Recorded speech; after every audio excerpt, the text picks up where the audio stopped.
Hi, third graders. It is Miss Greer, and we are going to practice determining theme using our iPads today.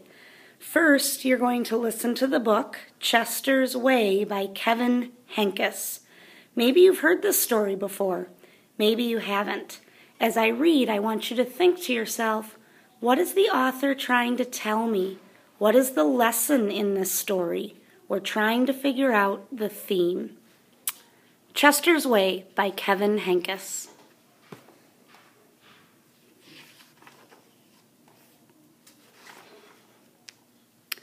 Chester had his own way of doing things.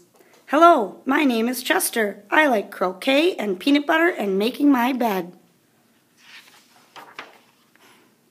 He always cut his sandwiches diagonally. He always got out of bed on the same side. And he never left the house without double knotting his shoes. Chester always had the same thing for breakfast: toast with jam and peanut butter. And he always carried a miniature first aid kit in his back pocket, just in case. You definitely have a mind of your own, said Chester's mother. That's one way to put it, said Chester's father. Chester's best friend, Wilson, was exactly the same way. That's why they were best friends. Chester wouldn't play baseball unless Wilson played, and they never swung at the first pitch or slid head first. Wilson wouldn't ride his bike unless Chester wanted to, and they always used hand signals. If Chester was hungry, Wilson was too, but they rarely ate between meals. Some days I can't tell those two apart, said Wilson's mother. Me either, said Wilson's father. Chester and Wilson, Wilson and Chester. That's the way it was. They loved to go on picnics. Once, when Wilson accidentally swallowed a watermelon seed and cried because he was afraid that a watermelon plant would grow inside him, Chester swallowed one too. Don't worry, said Chester. Now, if you grow a watermelon plant, I'll grow one too. Chester duplicated his Christmas list every year and gave a copy to Wilson because they always wanted the same things anyway. For Halloween, they always dressed up as things that went together: salt and pepper shakers, 2 mittens on a string, ham and eggs. They really are 2 peas in a pod, said Chester's mother. Looks like it, said Chester's father. In spring, Chester and Wilson shared the same umbrella. In winter, they never threw snowballs at each other. In fall, they raked leaves together. And in the summer, they reminded each other to wear sunscreen so they wouldn't burn.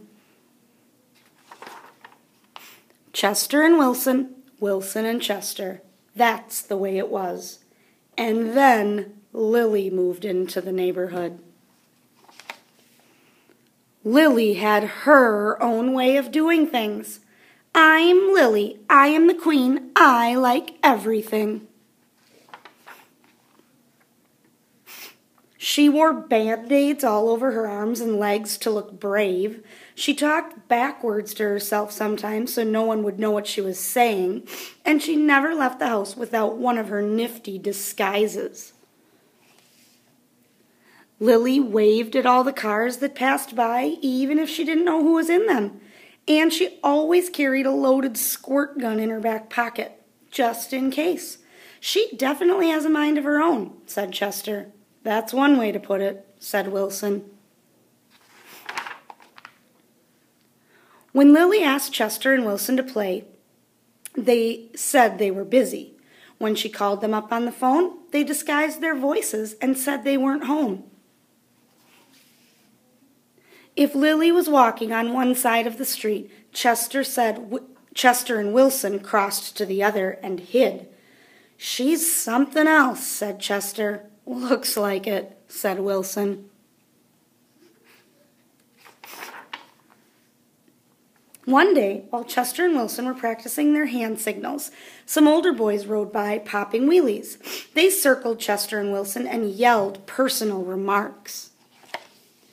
Chester and Wilson didn't know what to do. Just when they were about to give up hope, a fierce-looking cat with horrible fangs jumped out of the bushes and frightened the older boys away. "Are you who I think you are?" Chester asked the cat. "Of course," the cat replied.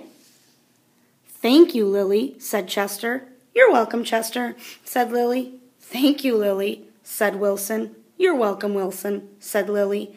"I'm glad you were wearing a disguise," said Chester. "And I'm glad you had a squirt gun," said Wilson. "I always do," said Lily, "just in case." Afterward, Chester invited Lily over for lunch. "You have a Muscle Mouse cup?" said Lily.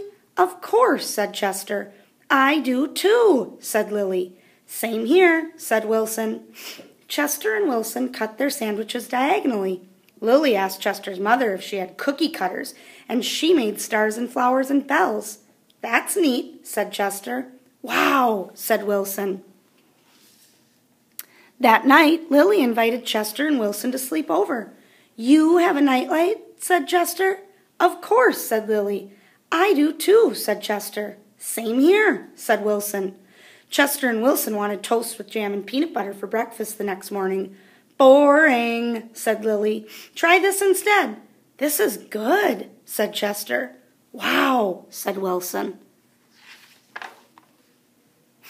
After that, when Lily asked Chester and Wilson to play, they said yes. When she called them up on the phone, they had pleasant conversations.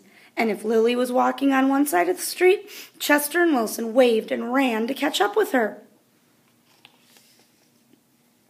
Chester and Wilson taught Lily hand signals, and she taught them how to pop wheelies.